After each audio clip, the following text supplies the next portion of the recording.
கர்த்தருடைய நாமத்திற்கு மகிமை உண்டாவதாக. இன்றைய தினத்தில் என் தேவன் என்னுடைய சாட்சியின் 2வது பகுதியை தேவன் சொல்ல கிருபை செய்ததுக்காக என் தேவனுக்கு நான் நன்றி செலுத்துகிறேன்.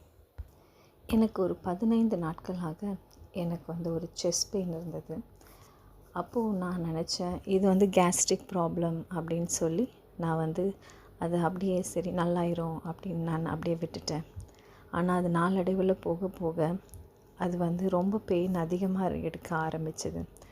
சரி, நான் ஒரு நாள் என்ன பண்ணேன், நான் வேலை செய்கிற இடத்துலையே பக்கத்தில் ஒரு ஹாஸ்பிட்டல் இருந்தது. சரி, அங்கே போய் என்னதுன்னு தான் பார்த்துட்டு வரலாம் அப்படின்னு சொல்லி நான் 15 டேஸ்க்கு அப்புறம் தான் நான் அந்த டாக்டர்கிட்ட போய் பார்க்கலான்னு போனால் அப்பொழுது அந்த டாக்டர் செக் பண்ணிவிட்டு எனக்கு இசிஜி எடுங்க அப்படின்னு சொல்லி சொன்னாங்க. சரி, நான் இசிஜி எடுத்த பிறகு ரிப்போர்ட் வந்த பிறகு டாக்டர் என்னை கூப்பிட்ட பிறகு என்னை கேட்டாங்க, உங்களுக்கு இது எத்தனை நாளாக இந்த மாதிரி இருக்குது அப்படின்னு சொல்லி கேட்டாங்க. நான் இந்த மாதிரி இத்தனை நாட்கள் எனக்கு இருந்தது அப்படின்னு சொல்லி நான் சொல்லும் பொழுது, உங்களுக்கு பக்கத்தில் உங்கள் வீட்டு பக்கத்தில் ஏதாவது பெரிய ஹாஸ்பிட்டல் இருக்குதா அப்படின்னு சொல்லி கேட்டாங்க. அப்போ நான் சொன்னேன், இருக்குது, பெரிய ஹாஸ்பிட்டல் இருக்குது அப்படின்னு. அப்போது நான் இந்த மாதிரி ஒரு சில கேள்விகளை டாக்டர் என்கிட்ட கேட்கும் பொழுது, உங்கள் கூட யாராவது வந்திருக்காங்களா அப்படின்லாம் கேட்கும் பொழுது நான் சொன்னேன், டாக்டர் எது இருந்தாலும் நீங்கள் சொல்லிடுங்க அப்படின்னு சொல்லி நான் சொன்னேன். நான் பயப்பட மாட்டேன், நீங்கள் எது இருந்தாலும் என்கிட்ட தைரியமாக சொல்லுங்கள் அப்படின்னு நான் சொன்னேன். அப்போது டாக்டர் சொன்னாங்க, ஒன்றும் இல்லை, சப்போஸ் திரும்பியும் உங்களுக்கு பெயின் இருந்ததுன்னா நீங்கள் உடனே பெரிய ஹாஸ்பிட்டலில் போய் பார்த்துக்கோங்க.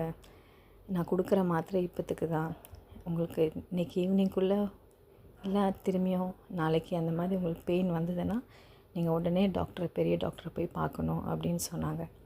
சரி, நான் அந்த மாத்திரையும் எல்லாத்தையும் வாங்கிட்டு ரிப்போர்ட்டையும் வாங்கிட்டு நான் வந்துட்டேன். நான் வந்த உடனே அந்த மாத்திரை நான் எடுக்கலை. அந்த டைமில் போட சொன்னாங்க, நான் எடுக்கலை அந்த மாத்திரையை.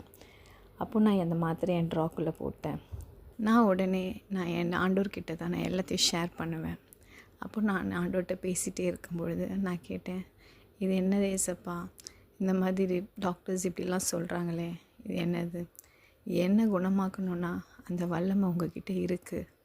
அதனால் இந்த ரிப்போர்ட்டெல்லாம் நான் நம்ப மாட்டேன். நீங்கள் எனக்கு சுகப்படுத்துவீங்க, நீங்கள் எனக்கு பரிபூர்ண சுகம் கொடுப்பீங்கன்ற நம்பிக்கை, அந்த விசுவாசம் எனக்கு இருக்குது உங்கள் மேலே.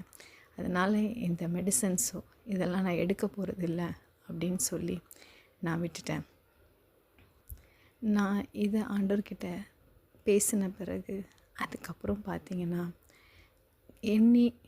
3 நாளில் அந்த வலி எங்கே போச்சுன்னு எனக்கே தெரியல. அந்த அளவுக்கு என் தேவன் ஒரு பெரிய மிராக்கிளை என் வாழ்க்கையில் செய்தாங்க. என் தேவன் உண்மையாகவே அவருடைய பெயரில் வல்லமை இருக்குது. உங்களுடைய வாழ்க்கையிலையும் இல்லை உங்களுடைய குடும்பத்தில் உள்ளவர்களுடைய